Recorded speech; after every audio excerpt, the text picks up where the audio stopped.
What is half life period.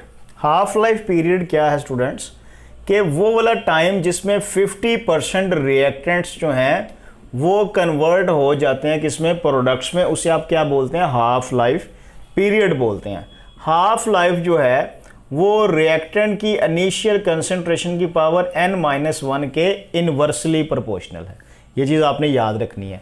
अब इसको student हम ऐसे भी लिख सकते हैं कि हाफ लाइफ जो है वो a की पावर, a क्या इनिशियल कंसंट्रेशन, ये जब ऊपर जाएगी तो ये 1 - n हो जाएगी, a की पावर 1 - n के डायरेक्टली प्रोपोर्शनल है। अब इस फार्मूले से हम देखते हैं कि अगर n की वैल्यू क्या हो 0 तो रिएक्शन कौन सा होगा, ज़ीरो ऑर्डर होगा। तो ज़ीरो ऑर्डर रिएक्शंस में जो हाफ लाइफ है वो स्टूडेंट यहाँ पे 0 पुट कर दें तो वो क्या होगी, वो इनिशियल कंसंट्रेशन के डायरेक्टली प्रोपोर्शनल होगी। इसी तरह n की वैल्यू अगर 1 पुट की जाए तो ये क्या है, ये फर्स्ट ऑर्डर रिएक्शंस है। और इसमें अगर यहाँ पे 1 पुट करें, अगर 1 - 1 तो वो 0 हो जाएगा।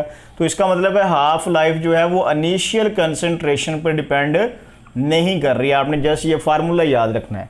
इसी तरह अगर n की वैल्यू 2 पुट की जाए तो ये क्या है जी, ये सेकंड ऑर्डर रिएक्शन है। तो सेकंड ऑर्डर रिएक्शन में यहाँ पे स्टूडेंट अगर हम 2 पुट करें तो 2 - 1 1 आ जाएगा। तो इसका मतलब है हाफ लाइफ जो है वो इनिशियल कंसंट्रेशन के इनवर्सली प्रोपोर्शनल है। और इसका फाइनल फार्मूला क्या बनता है, T half is equal to 1/Ka बन जाएगा। क्लियर हो गया।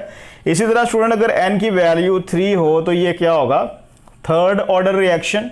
और थर्ड ऑर्डर रिएक्शन में हाफ लाइफ जो है वो इनिशियल कंसंट्रेशन के स्केयर के इनवर्सली प्रोपोर्शनल है।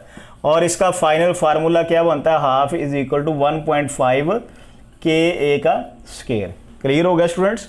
तो ये फार्मूले आपने और इनके रिलेशन याद रखने हैं। अगर जीरो ऑर्डर में हाफ लाइफ इनिशियल कंसंट्रेशन के डायरेक्टली प्रोपोर्शनल है, फर्स्ट ऑर्डर रिएक्शंस की हाफ लाइफ जो है वो रिएक्टेंट की कंसंट्रेशन पर डिपेंड नहीं कर रही, जबकि सेकंड ऑर्डर में इनवर्सली प्रोपोर्शनल है इनिशियल कंसंट्रेशन के, जबकि थर्ड ऑर्डर में इनिशियल कंसंट्रेशन के स्केयर के जो है वो इनवर्सली प्रोपोर्शनल है। क्लियर हो गया।